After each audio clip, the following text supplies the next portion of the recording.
People say to me, on 18th and people say to me, Buck, you were just too soon. I said, no, I was right on time.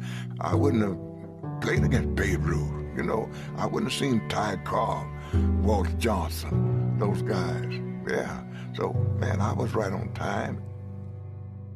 Bob, as we sit here in this iconic museum on 18th and Vine, Kansas City, we're going to hear a lot about the name Buck O'Neil. Yeah. Because this is Buck's dream. But a lot of people don't know who Buck O'Neil was and is. So who is Buck O'Neil? Well, Buck, for me, Buck O'Neil, one of the finest human beings to ever walk the face of this earth, who just happened to be a great baseball player, came to the Kansas City Monarchs in 1938 as a first baseman, was a great first baseman for the Monarchs through the 1955 season, where he would move into Major League Baseball as a scout. And of course, a lot of people know that as a scout, he signed Ernie Banks to the Chicago Cubs. When Buck came to Dallas to sign me, you know, I was just so thrilled with that, to have someone like him to show that interest in me for this game of baseball. And in my young life, I was more like an introvert. I didn't care for people that much. I always thought human beings were the only one that could make life complicated and unpleasant. But this man kind of brought that out. And I just, you know, developed a passionate love for this man.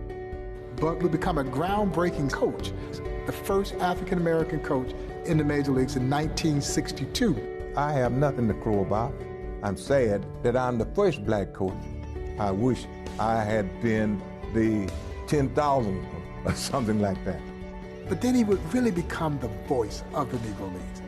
As you mentioned, this was his dream, to build a Negro Leagues baseball museum so that the heroes of the Negro Leagues and this incredible story would never be lost. I tell people all the time, you had this very charming, gentle man who was telling these wonderful stories to baseball fans that they had never heard before. And he did it with a twinkle in his eye, and America fell in love with Buck. Mr. Buck O'Neil. When I think about the Negro League Museum, it's him that kept it alive. He's in front of the chicken coop, which is significant. Well, he's on the outside looking in, and it's almost poetic because he's the only one of our collection of baseball playing statues that's not in the National Baseball Hall of Fame. We certainly believe that Buck O'Neil deserves to be in the National Baseball Hall of Fame. You remember, he was up for the National Baseball Hall of Fame in 2006, and he missed by 1 vote. And it set off a tidal wave of anger amongst baseball fans worldwide. But what I remember the most about that day was the incredible courage and fortitude and compassion that Buck had in the face of defeat. Now, I know you believe. That's why you're here.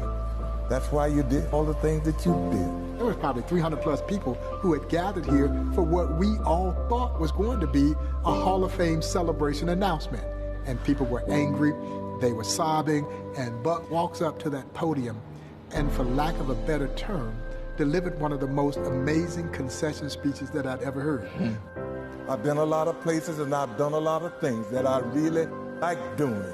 But I tell you what, I'd rather be right here, right now, talking with you than any place I've ever been in my life.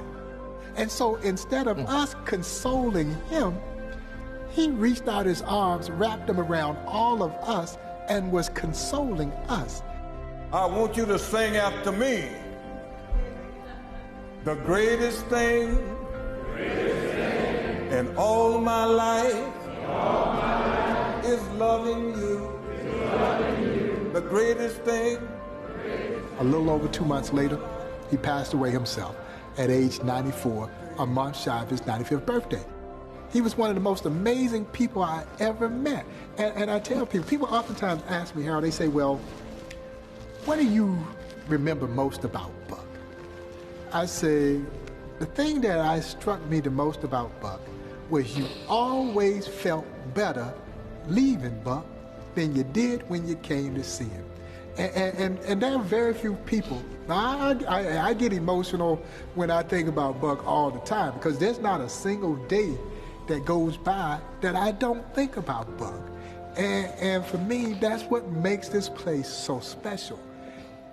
He's gone, but his spirit is still here, and his legacy is still here. And I think what he did for all of us was he demonstrated that you could get further in this life with love than you could with hate. And to me, that's what is so special about Buckle